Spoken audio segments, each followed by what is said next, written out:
for everyone who can't make it today.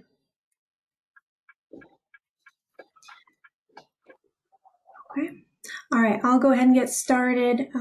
Just a reminder, if you can mute yourself, I believe everyone has done that, but if we get background noise, I'll mute people as they come on. Right. Well, Julie went down to the nutrition site. 1 minute. Okay. All right. So, welcome everyone. Thank you for joining. I'm glad that we're still able to meet virtually these days. And I'm going to skip introductions for now. I'll go through roll call first, and then anyone who I didn't call, we will say hello to. So just in case you didn't hear, we are recording this meeting for anyone who can't make it today. And so that was agenda item 1. No, let's go through roll call here. So as I'll call your name, just say if you're here or not. I will say there are some people who have just left their position. So I'm just for the record, I'll say their name, but I'll take a note just that they are not here. We're getting a new person. So I'll go ahead and get started. Shelley Entrican. Here. Barb Long. Doug Manick. Audra Miles. Here. Mark Rudolph. Here. Pamela Usher. Diana Brandstatter has left her role. We do have someone new joining next time. Debbie Dakin is also in the process of leaving, so we'll have hopefully someone new coming up. Mary Patton. Here. I'm here. Gotcha, Mary. Andy Dwyer has also left his role, so we're going to have a new person when they get a new person. Tracy Dowell. Didn't see it. J. Thomas Howes. Joe Roberts. Brandon Hovey. Here. All right, gotcha, Brandon. Tyler Rogers. Here. Okay. We have Mike Hutchinson.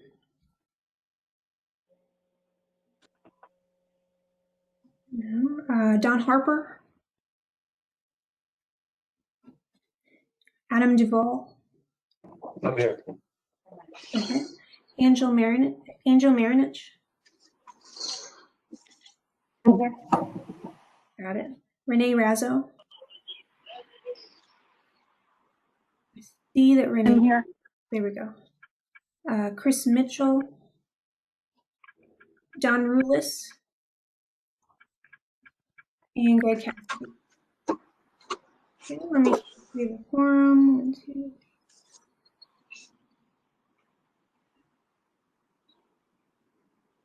We're just shy of a quorum. That's okay, we can keep going.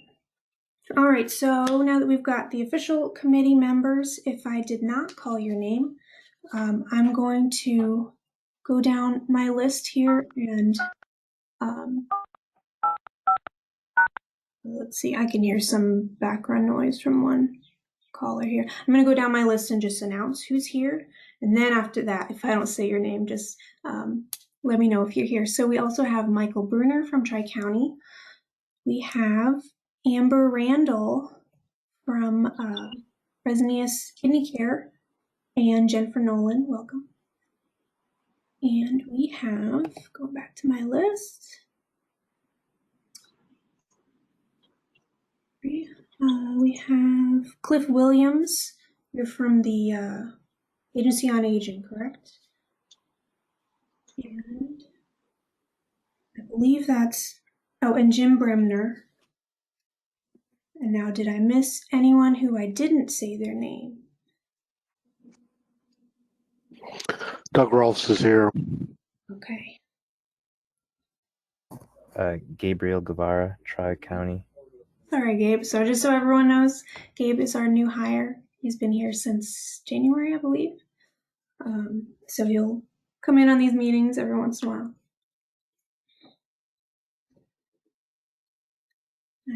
I believe that's everyone.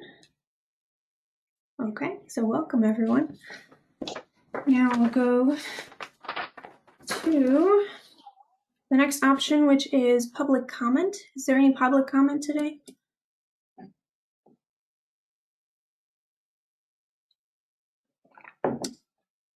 Seeing none, we will move on.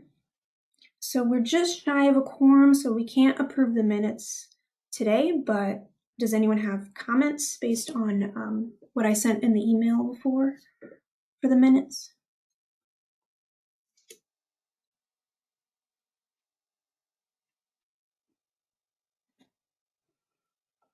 All right, I'll take that as a no. So now we are on agenda item number 4, and just as an introduction here. So at the last meeting, if you were able to attend, we had a really good in-depth discussion about topics that people want to hear about. So normally with these meetings, it's heavily agency updates, which is wonderful, but also sometimes it's just nice to have the opportunity to learn about something new. And depending on where you work, you might already know a lot about disability etiquette. But for me, at least, it's always great to learn more. So today we have Jody Scott with Advocates for Access. And I say take it away, Jody. Go ahead and share your screen and let me know if you need anything there.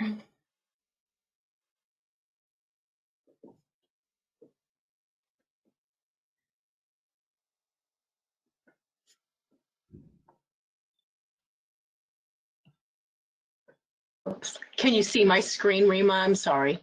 Yes. Yes. Okay.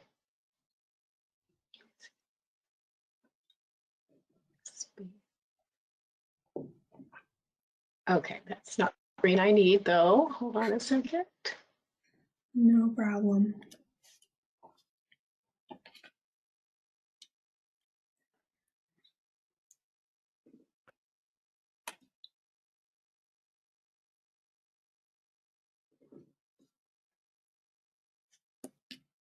Oh, it worked just Let me see my pause screen.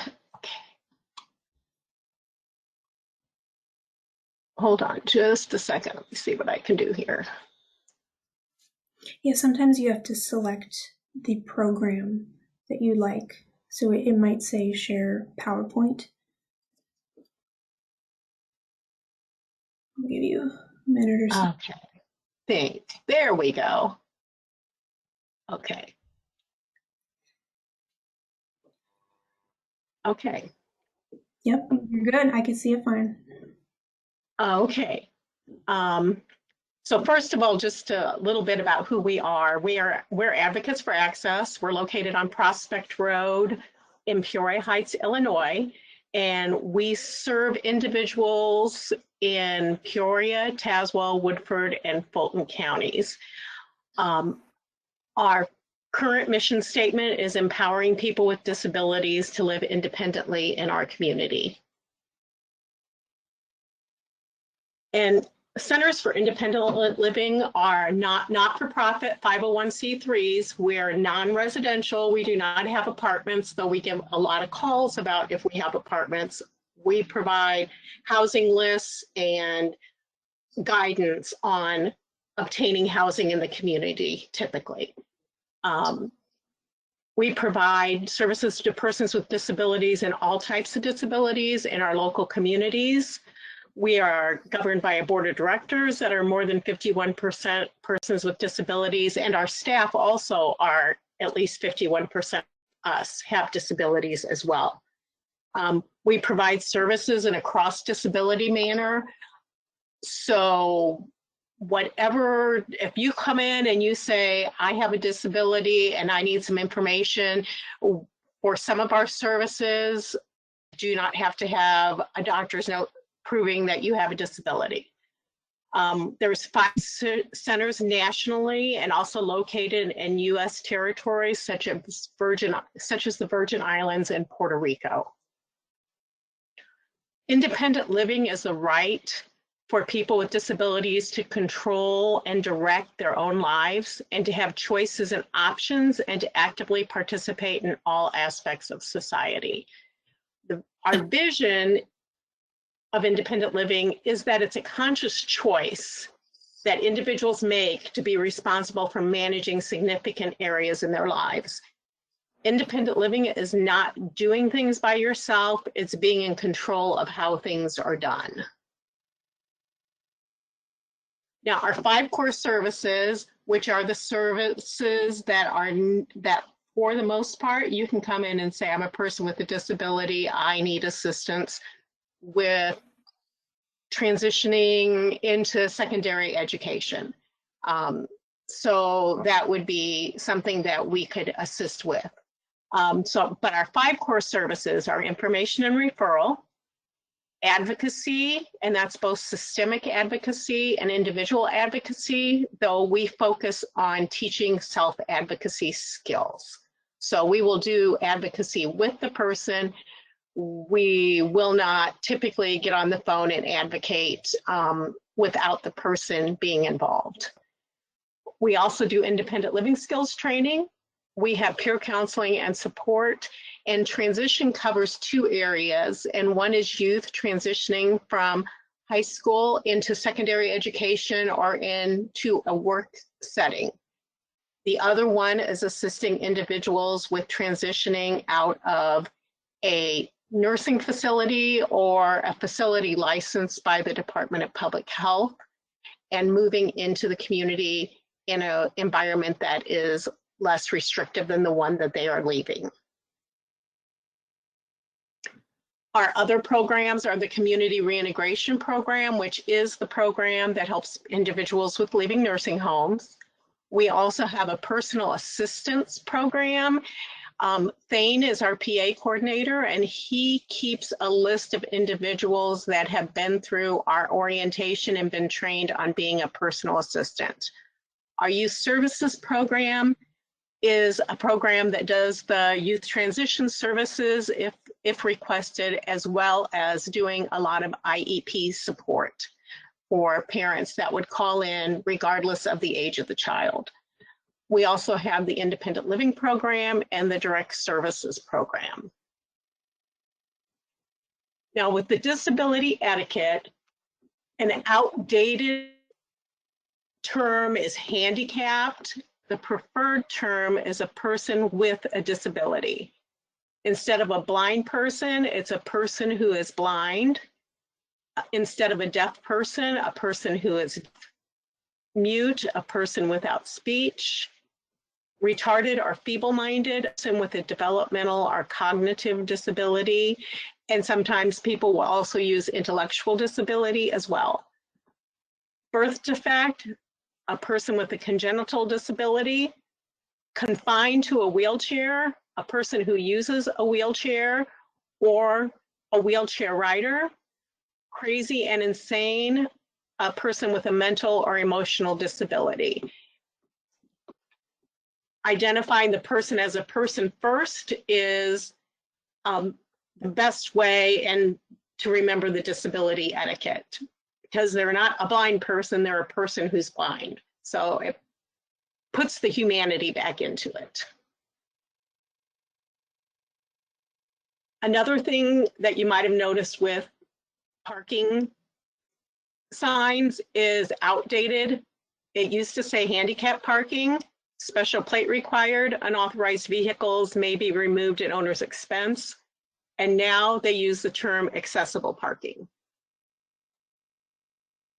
For disability etiquette, again, don't lean or hang on someone's wheelchair, because that wheelchair is an extension of their personal space.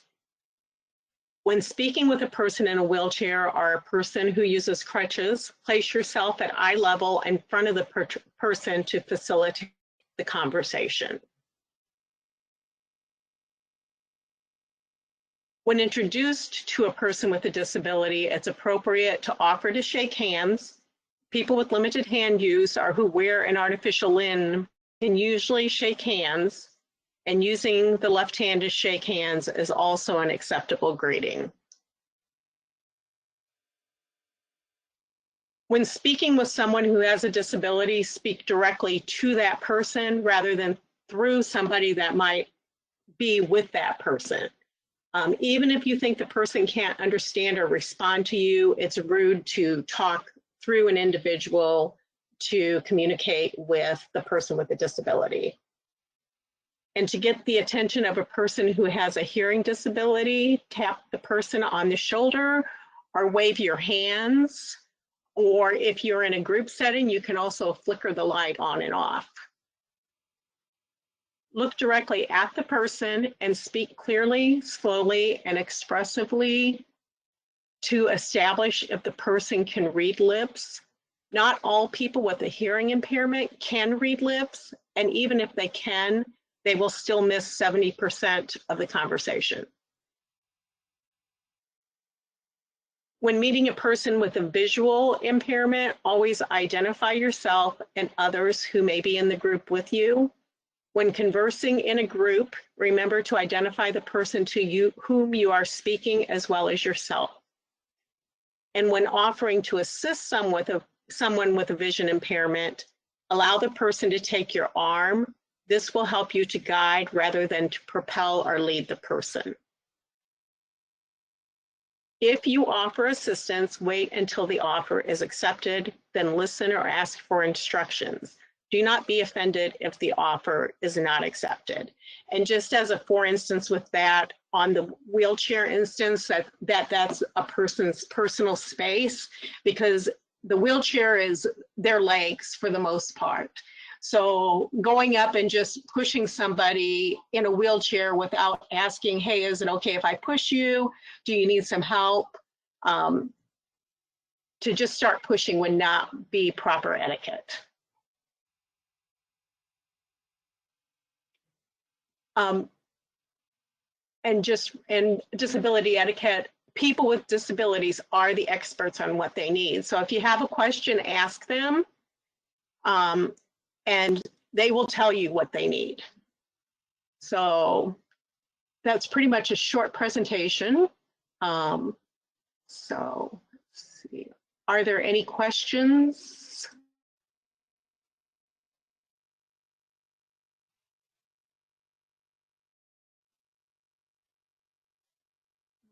You had that very well organized. I was taking notes, so thanks. Oh, thank you. Jody, Brandon Hovey here from Tazewell County. Hi, Very Brandon. great. Hello. Very great presentation. I learned a lot. Will copies of these slides be available to us after the meeting? I can send them to Rima, yes. I would Good. appreciate that. Thanks very much for the reminder on person first language as well. Oh, thank you. You're welcome. You are welcome. Yes, I can definitely send this to everyone afterward. I guess my question, this might be pretty in depth, but in the times of COVID, have any of these, I don't want to say changed, but are there any other things to consider?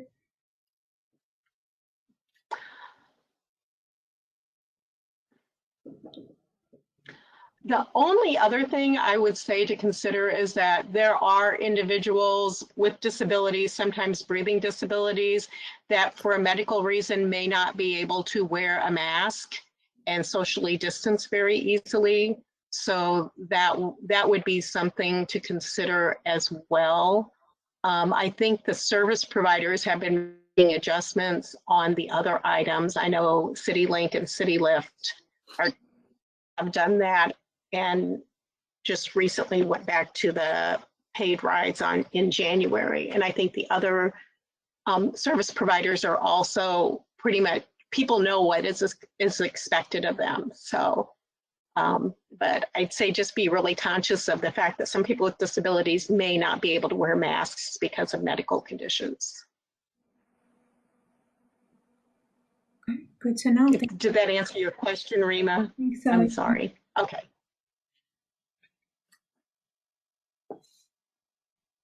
Is there training for legislators?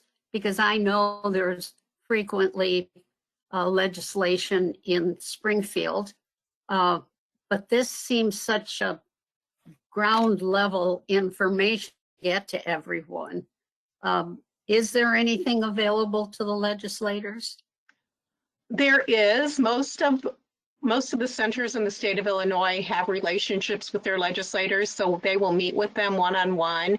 And there's also a statewide advocacy committee through the Illinois Network of Centers for Independent Living. And they also reach out to the legislators as well.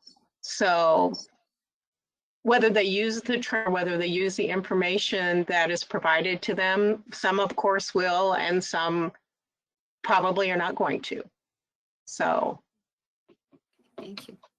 more because they're used to the other way, not because it's really hard to change for any of us, I think sometimes. So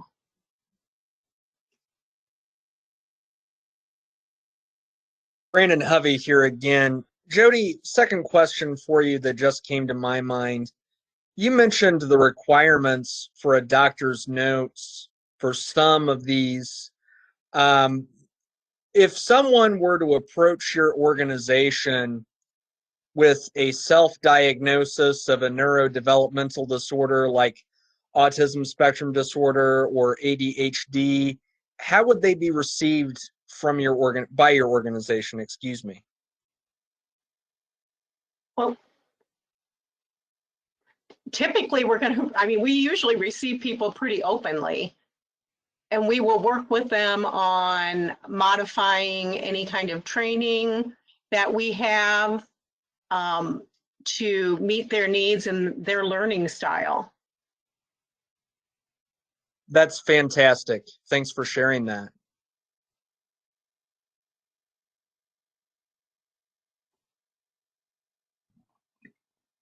All right. Do we have any other questions, comments for Jody?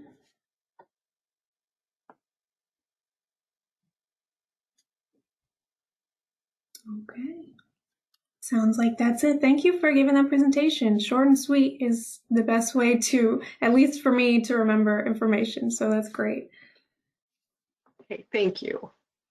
All right. Well, so this is a good introduction for if anybody else would like to give a presentation, whether it's about their own organization or a specific topic. I think it's nice to learn what is being done, because it's so easy to focus on what each of us individually are doing in our own lives. So we'll learn a little something new. Let me know if you want to give a presentation. It can be very short, informal. There's no strict rules here, just a learning experience for everyone. All right. And actually, I did see a couple committee members join a little late, so we do now have a quorum, which is great. So I think I'm going to backtrack just for a minute to go back to the approval of the minutes. So I will I'm going to ask for a motion to approve the minutes. So moved. Okay, Mary Patton. And is there a second? Brandon Hovey. Brandon Hovey. Okay. I already asked this, but I'll ask this one more time. Do we have any comments or questions, changes for either the December or the February minutes?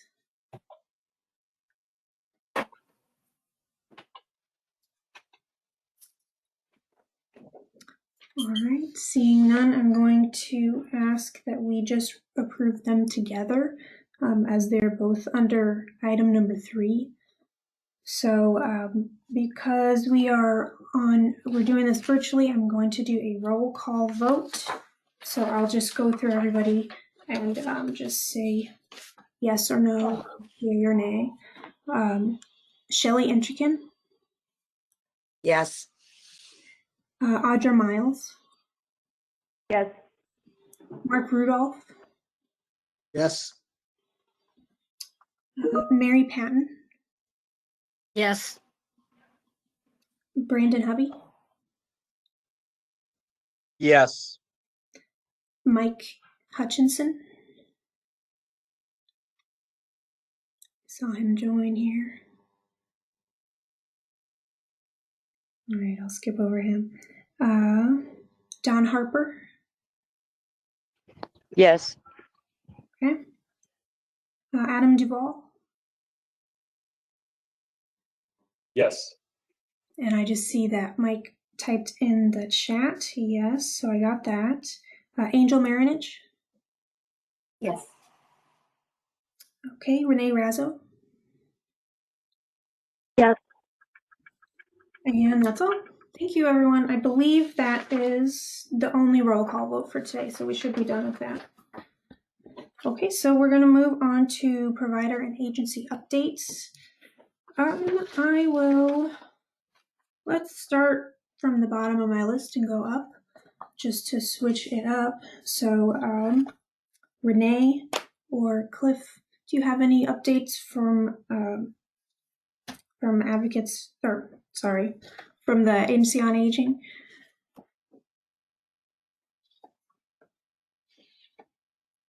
One thing we just started doing is we have a grant that we can help transport people to go get their COVID shot if that's an issue for them. So you could just refer them here to the agency and to Cliff, and he can direct them and set them up. That's probably the biggest thing we've got going on right now. The main office is still closed unless you have an appointment. But we are still here at the office and still transporting people. All right, great to hear. Okay, moving up to Angel, do you have any updates you want to share? Excuse me, good afternoon. Nothing drastic or anything. Our new software is starting to finally come along where we need it to be. Still some additional training that we're going to be working on. I'll let you all know, probably if any of you have been riding with CityLift, or any of your consumers have been riding with CityLift and CountyLink, we are extremely short-staffed. Our ridership more than doubled in about 3 weeks' time. Some of it unexpectedly. Some of it we were expecting, like from Epic and such. However, hiring enough drivers has been a challenge. And as we hire them, then some of them just don't make the cut, quite frankly. We have a few people out on COVID and some other leave of absence. So we are starting to gear back up. We're actively recruiting. If you know anybody, please have them reach out to us. We have flyers out. We have Goodwill is going to be helping us host an online virtual job fair this Friday. We're very excited about that. But we have a few people that are in class. Actually, as of about 10 minutes ago, we had one graduate, so he'll be on the road this afternoon. So we're very happy about that. But yes, we understand that there's been some service issues. We've been with everyone's patience, especially Epic in the workshop has been really, really understanding. But we're working on it, and we're going to keep working on it until it's where it needs to be. And that's all I have. Oh, I'm sorry, one more thing. I did hire a new dispatch manager. His name is Martin. He's in the room with me. Say hello. Hello. So he comes from sunny Florida. He has about 20 years of transit experience, both in mostly in paratransit. So we are very, very excited that he is here with us, help us turn things around. Sounds great. And that's it. What is Martin's last name, just so I can write him down that he was here? Paulk. Paulk. Sounds good. Okay, thanks, Rima. Okay, so I'll move up my list to Adam Duvall. So Adam or Jody, if you have any updates for us. Yeah, Advocates does not. We recently, so we're in a MOU with the Peoria City County Health Department. So we were a point of distribution for the vaccine last week.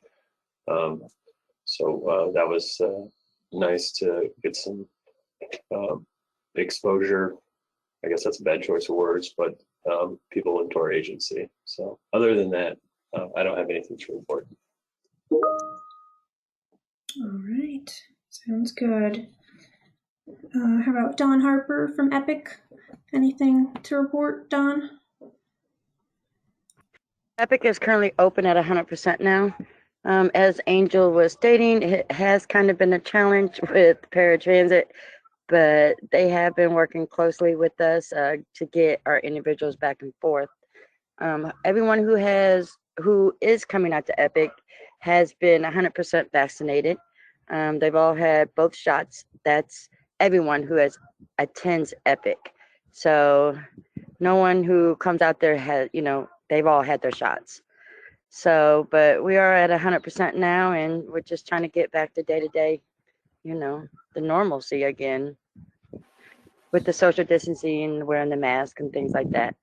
So it's just going to take a little time to get everything up and running fully, like usual. All right. Oh, good to hear. It's not often that you could say that everyone is vaccinated. Yeah, and everyone who attends Epic they've all had, both shots. Nice. Okay, great. So next, moving up on my list, we have Mike Hutchinson. Are you able to talk using your mic? Oh, looks like he wrote nothing to report. Okay. So next we have Tyler Rogers. Do you have anything you'd like the group to know? Just what your organization has been working on lately, things like that? No, just like the other social service agencies, we're slowly bringing more people back. We're using We Care as transportation and slowly getting back to 100% depending on those that have been vaccinated and not. But other than that, there's really no other updates. All right, thank you. Next, moving up on my list is Brandon Hovey. Do you have any comments for us today? Rima, I have nothing to report, but I do want to extend my apologies to this committee. I've been on it for some time and I have not been very dutiful, and I apologize for the dereliction of duty, and I've made some life changes to where I can be a regular attendee of this committee.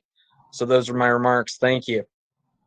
All right, well, we appreciate you being here. You're always very helpful in all your questions, so thank you for doing that. All right, so next, moving up on my list, I have Mary Patton. Any updates about? Nothing to report. We still have a number of bills in the legislature this year, some on COVID, some on nursing homes, and several of them. There's a number, but I just want to let you know we're still down there working for seniors. All right, good to hear. Good luck doing that. Okay, so how about Mark Rudolph from KCCDD? Any updates from you, Mark? Yeah, just we're like everybody else, we're trying to get as many of our clients back. In our ADS program, of course, we're still limited capacity on that. And in our CDS program, Community Day Service program, we're at about 65%. And we're probably close to now 68% of staff vaccinated. Probably 95% of clients have had a vaccination. And we are eagerly waiting the delivery of 2 new vehicles from IDOT. And then lastly, like everybody else, we can't hire. Not getting any applicants. Yeah, that's challenging. I hope that hopefully as vaccines come out, that becomes less of a case, but we'll see what happens. All right, how about Audra Miles? Any updates? We were able to submit our 5311 and DOPE applications last week. Oh, that's good to hear. Okay, and Shelley Entrican? Yes, I just gonna echo what everybody else said. We need drivers. We are short on drivers as well. All right. Okay, well, that's the end of the official committee members, but we can open it up to others. Let me look on my list. Doug Rolfs, do you have updates you want to share with everyone? Just a few things. as many of you know, Andy took a different position outside of the Greater Peoria Mass Transit District. Jason Culberson is kind of filling in for him. We still rely heavily on Angel, so we're glad to see the paratransit service getting back up where it needs to be. And it's unfortunate, yeah, that the drivers just can't get people to come in and stay there. The other thing, we are having vaccines at our facility today for, I think, even paratransit drivers and our drivers, those that want them. And then Thursday, there will be the Johnson & Johnson vaccine given to passengers or customers or anybody that wants it. I do believe you have to register for it, but I think it's an afternoon event from 1 to 5, I believe, or 1 to 4. I know Emily was sending out more information that should be on our website. But if you need anything, you can get a hold of us here at City Link. Other than that, we've got 3 electric buses in production, hopefully. They should be rolling out June or July. These will be 35-foot battery electric buses. We're getting ready to start our maintenance facility, $35 million project. And for those of you that participated in the gray area study and the microtransit study that are coming out, thank you. Those will be some pretty big projects if they keep them moving. So that'll be up to REMA to keep some of those going. So, but some pretty good sized projects. So I think that's about all I've got for right now. Thanks. All right. Thank you for all that, Doug. I'll go further on my list. How about Jim Bremner? You have anything to report?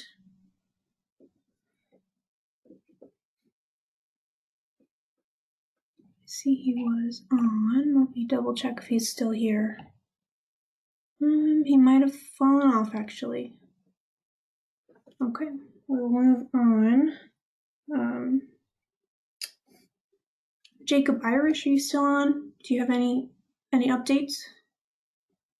Yeah, so similar to the other area agency on aging here, we're also providing transportation to vaccination centers or anywhere that somebody can get a vaccine. And we're also helping those that maybe don't have the ability to sign up online, or maybe they don't have access to internet or something like that. I think for this HSTP group, I believe our only county in this group that kind of overlaps is Knox County, but we do serve kind of the northern ones that kind of border, so LaSalle, Putnam, Warren County, and then McDonough County. So if you know anybody in those areas that need help getting to a vaccination site, you can reach out to myself or our senior centers in those areas, and we'll do our best to get them there. But and also just thank you to all the transportation providers out there that are helping with this. It's been amazing to see how fast people are getting vaccinated the past couple of weeks. So keep up the good work. All right, that sounds good. It looks like the last organization I have is our dialysis, which I just invited them this morning, so I'm so glad that they could make it in very short notice. So Amber. Can you guys hear me? Yes. It's Jen. Hi. Sorry. I thought I'd jump in here. Is it okay if I go? Go for it. Yeah. Okay. Thank you, everyone. Thank you for inviting us, Rima. I appreciate that. My name is Jen, and I'm the social worker at the dialysis unit in East Peoria. Some of you talked to me on the phone. The clinical manager's on too. Her name's Amber. Thank you again for inviting us. And I want to start by telling our paratransit providers that are on, thank you very much for all of your help and everything. We know that y'all are in a tough spot, and you've talked to a lot of us on the phone lately, but thank you we know you guys are struggling. Thanks for trying to work with us too, because we're here because we're having trouble getting people to dialysis. That's our major problem. And lack of resources and things so we're here is to, hopefully give our input and help in any way we can. All right. Sounds great. Thank you. Yeah, so these meetings are open to the public, and if you like, I can keep you on the email list and you can join when you can. Just as you can see, there are updates and just information about transit throughout this region.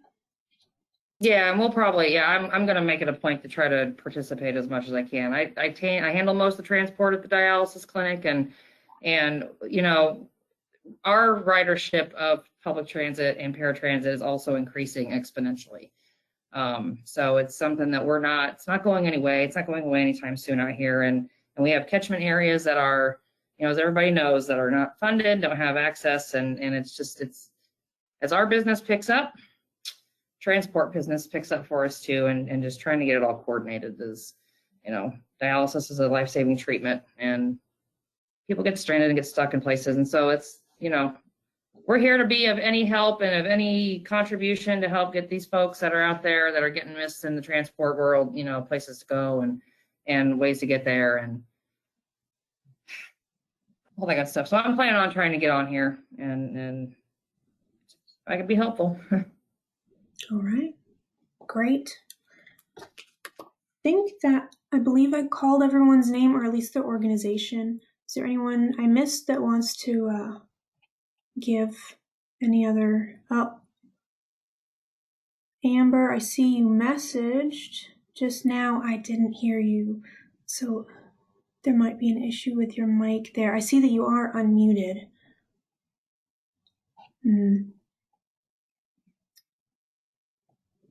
Yeah, all I can offer is if you want to type something in the chat box, or we can move on to the next section. If you're able to fix your mic, then you can jump on. Yeah, sorry about that. Oh, okay, she's fixing it. Let's give her a minute or two. She's going to come in here where I'm sitting up. All right. You're unmuted. There you go. Okay, I don't know what's going on with my mic, but I just kind of wanted to give you guys, you know, thank you for inviting us, and let you know what dialysis entails a bit. As Jen mentioned, it is a life-sustaining treatment. Missing even one treatment decreases life expectancy. It can put our patients at risk for, you know, for death. Among other complications, the kidneys, they balance electrolytes, the pH balance of the blood. Kidneys actually help you make red blood cells. Bone metabolism, so that would be where the calcium and the phosphorus is within your body. So are your bones strong or are your bones weak? The kidneys do that. And then blood pressure control, and they remove fluid and toxins. And so, you know, if, like I said, if our patients miss, they have a high likelihood of dying, even if they miss one treatment. And so that's why, you know, transportation seems to be our biggest barrier, especially in certain towns within the community. There's zero transportation for some of these towns. And, you know, we're able to get patients from much further distance. And that's kind of why I had reached out initially was Washington is one of those towns that we do not have transportation from Washington to East Peoria. And just so you guys kind of know where we're located, we are at the bottom of Centennial Hill, kind of between Turk's Collision and the Full Throttle Bar, right off of 116. So we're struggling to get some patients from certain towns to dialysis. And I think there's a misconception that dialysis patients are elderly. That is false. I know there's additional resources out there for individuals that are over the age of 65. However, our patients, in my clinic alone, I have ran as patients as young as 12 years old. up to 98 years old. There's different causes of kidney failure. High blood pressure and diabetes are the two leading causes, but there's a lot of genetic components. Polycystic kidney disease. They could be, born with anomalies where they're missing a kidney, or they're missing their urethra, their ureter. There's all sorts of different things that could happen that can lead to kidney failure. And so we do have individuals from a very young age to the elderly, and every age in between that. So I think that's where we struggle the most, are the younger population, the ones that are under the age of 65, getting transportation to dialysis. And so I just kind of wanted to, I guess, put that out there. Thank you guys for inviting us and helping us to hopefully come up with a solution to get these patients to their life-sustaining medical treatments. Okay. Does anyone have any questions for me about dialysis? Brandon Hovey here from Tazewell County. Ms. Nolan, Ms. Randall, perhaps you can give us a little more insight to specifically what those communities are. You mentioned Washington. Yep. What about Creve Coeur, Marquette Heights, Tremont, Hopedale, Morton? What do those look like? Right now, well, We Care picks up, a lot of the rural out there in Tazewell, Woodford County, but Creve Coeur, Marquette Heights, North Pekin, and Washington are the four main areas that we can't pull, that we can't get transport from. So it's just kind of those little pockets in between. Washington's our biggest one. I mean, that's we're the closest clinic, so that's why, and We Care doesn't pick up Washington, of course, everybody knows that, but those are the four. As far as Tremont, we don't really get. I don't have had any patients out of Tremont in a long time. So Tremont patients most likely would go to the Pekin clinic. That's Okay. So we have most people don't know that we're here, but Fresenius is the biggest dialysis provider in the world, and we have clinics. Let's see, we have one at Peoria downtown, which would be by the Civic Center. Peoria North, which is out by Schnucks on Knoxville. We have a clinic in Pekin. We have one in Bloomington and Normal, and then far more if you're going out further than that. But that's just our immediate area. We have quite a few clinics. So Tremont is probably going to Pekin. So we've not encountered that ourselves. We could certainly reach out to the social worker at Pekin and see, but we would probably encounter a barrier if we had a patient that had to come to us temporarily, which does happen, or somebody that might be, the clinic in Pekin might be full or something, and so we'd have to take them temporarily. Right. So, and I can tell you right now, so we only have so many chairs. We don't get to determine how many chairs we're allowed to have in dialysis. It's based on the number of kidney failure patients within a given zip code. And then they determine how many dialysis stations each clinic's allowed to have. So right now, the Pekin clinic is pretty close to capacity, and we are taking some of their overflow because we're a much larger clinic. Eventually, we will, send those patients back to Pekin when they're able to accommodate them. Thank you for your. Yeah. Oh no, go ahead. I was going to say, interestingly, we are also the COVID positive dialysis clinic. We're the only one within about a 2-hour radius. Ottawa is the next nearest COVID positive clinic. And COVID actually causes kidney failure. So we've had an increase in overall dialysis population because of COVID. But there are some additional Medicare resources out there for COVID positive patients for transportation. Okay. But we've been able to get patients from Galesburg and Macomb and where else? Clinton, Bloomington, Pontiac, and we can't get them from Washington. And when you talk to a patient from Washington and you tell them there's no transportation, yeah, they're like, what do you mean? I see the We Care bus, or I saw City Lift right over there. Well, you live just across the line. City Lift doesn't travel there. Or yeah, We Care travels, they do, Eureka, but Metamora. I can get patients from Roanoke. We encourage people to reach out to the city. When they're really upset, like call Washington, talk to them. We've tried talking to lots of people, and there's a lot of things that go into it. So make yourself known that you would like the service, and that will help maybe bring it sooner.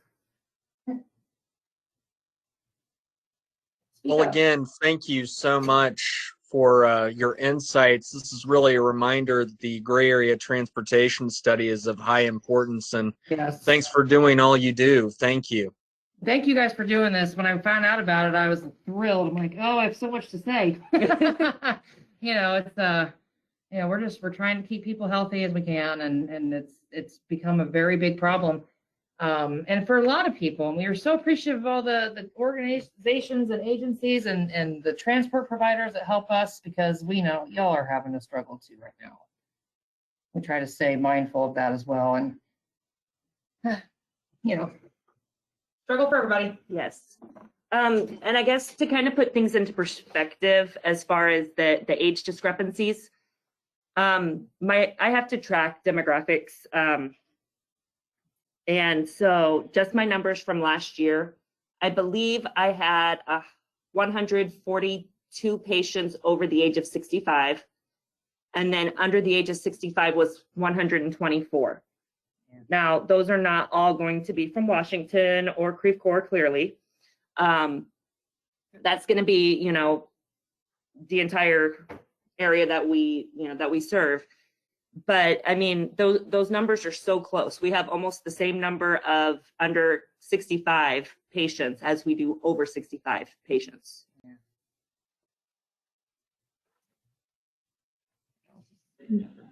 Yeah, dialysis is getting younger. Wow. Yeah, this, at least for me, I'm not in that realm, so this is all good information to just have as we go through this planning and coordination. And I think on that note, just for the sake of time, I'm going to move forward a little bit, even though this is a great discussion. So I'll do a mini HSTP coordinator report, only because there are a couple things that I can just email out. The main things that I want to mention, I'm looking at my list here. So I received an email from the Department of Human Services, and they are having training for GATA. So that is the Grant Accountability and Transparency Act. I'm sure many of you are well aware of this. Being funded through the state, you do need to have GATA. But if you or somebody in your organization wants to learn more about it, there are going to be a series of self-paced online modules, and there are webinars to describe this training. So I'm going to send that out in an email. I believe that I'm going to do that. Even though Tri-County is GATA certified, I personally don't know as much about it. So I'll add that to the email. And another thing I'd like to note is that I received an email from Dave Patton from the Rural Transit Assistance Center, and I believe that many of you also, or the relevant organizations probably also did, but I will mention it here. So they are putting together a potential online training for paratransit drivers, and he wants to know if you would use it and how many people, how many drivers you would use it for. So I will also include his pitch in my email after this meeting, and you can let me know or let him know if you would use that. And that'll be my coordinator's report, just to try and keep us under an hour. But I will move into the gray area study update, because that is a hot topic for tonight. So, as has been discussed, The gray area study has been ongoing. Let me share my screen fast. 1 second.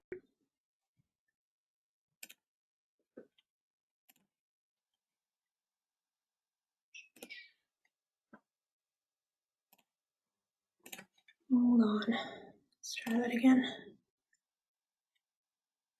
Here we go. Okay. Okay.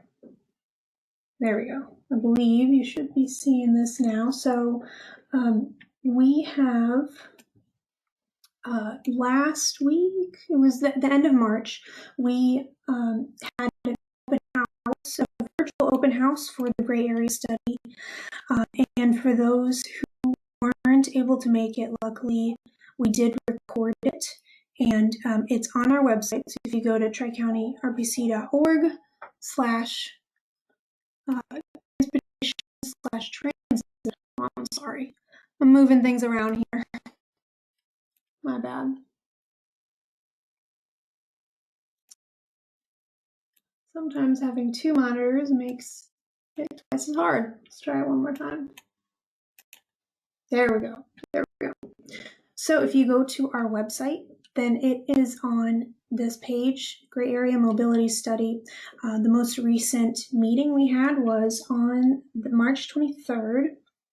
And you can see there's the video from it right here, and there's the PowerPoint presentation. I did want to bring this up here, even if some people have already seen it. So you can just find this online, and it goes into all of the issues that we have been conducting. So mostly our Lockmuller group consultants.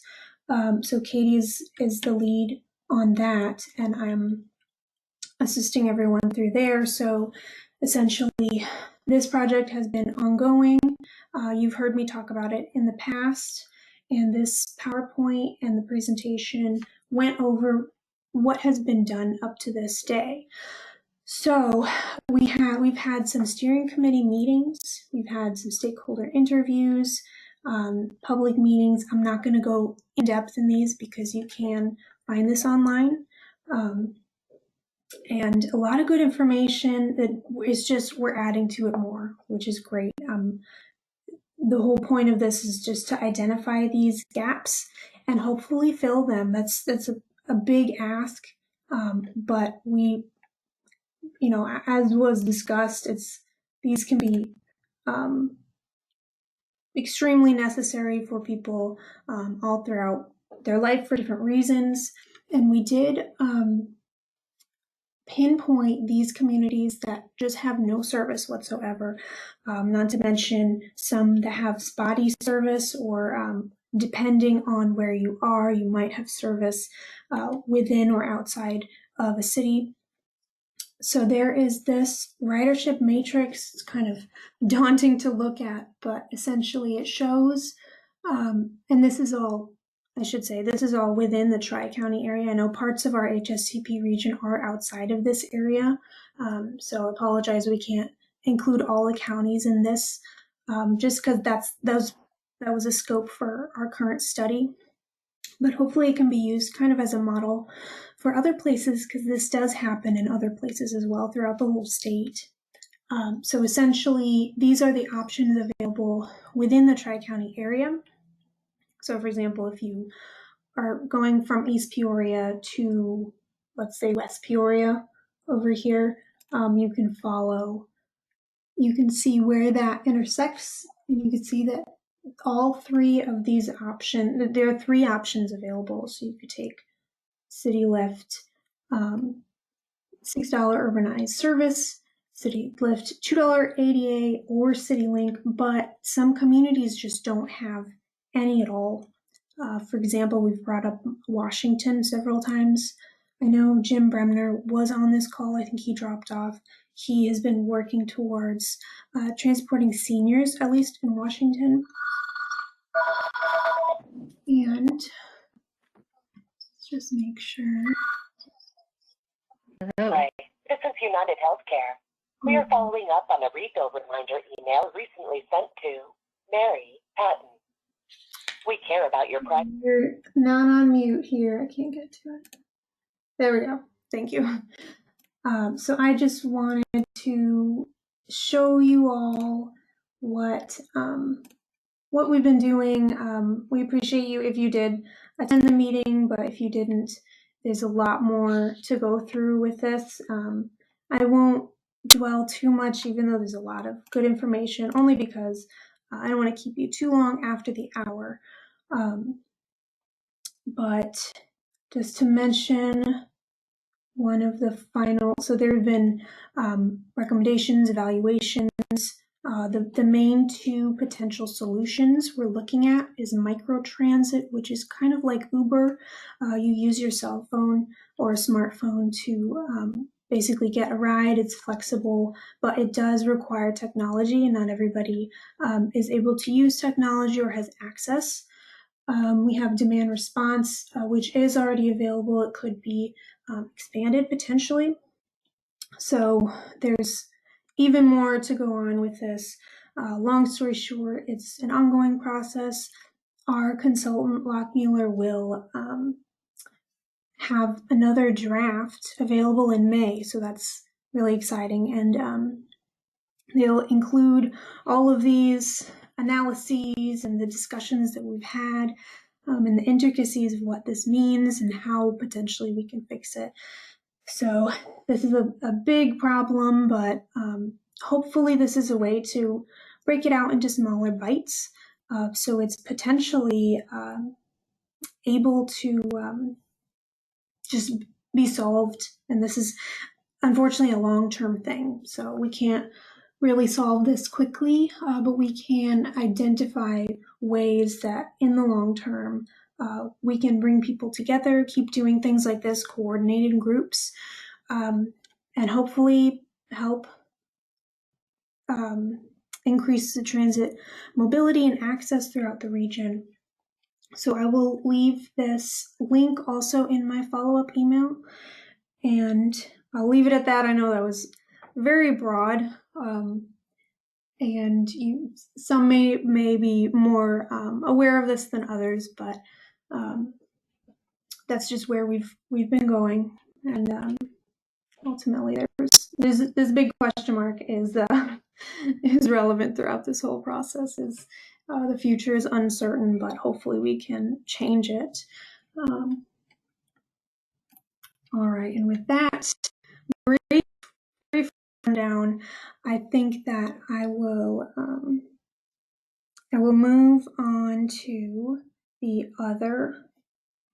So it's a whirlwind, but does anyone have any other to bring up? Yeah, Rima, if you don't mind, just an update from Tri-County side. Tri-County is in the process of updating our Title VI and public participation plan.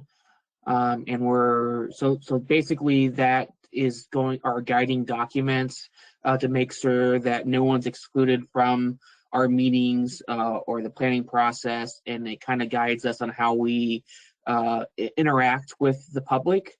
So it's kind of a key document for, and the document's meant kind of to guide us, Rima, myself, Gabe, and everyone else at Tri-County on the planning process and checking all the boxes to make sure that we're doing everything that that the government requires us to by law, but also understanding what our community needs and how we interact with them in ways they like to be communicated with. And to help us understand that, we are getting ready to release a kind of like a PowerPoint kind of thing presentation with a link to a survey that asks people on how they want to be notified by Tri-County, how they want to interact and give input to Tri-County. And so that's going to be released in our newsletter, which will be coming out this week. And I'll ask Rima to probably put that link in the email that she sends and ask you all if you have time to please supply your input. You know, tell us how you guys might do it at your agency. or how you want to be communicated by from Tri-County, all information would be greatly appreciated. Yeah, thanks for bringing that up, Michael. Anybody else have any other?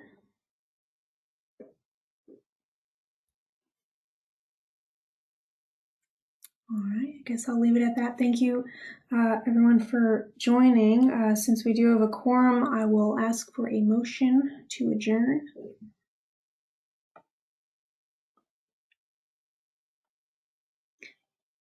I move Brandon Hovey.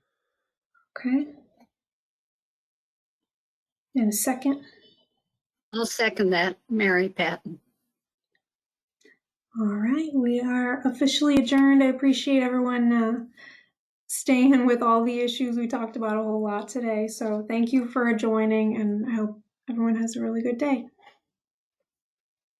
Okay, thanks. Bye-bye.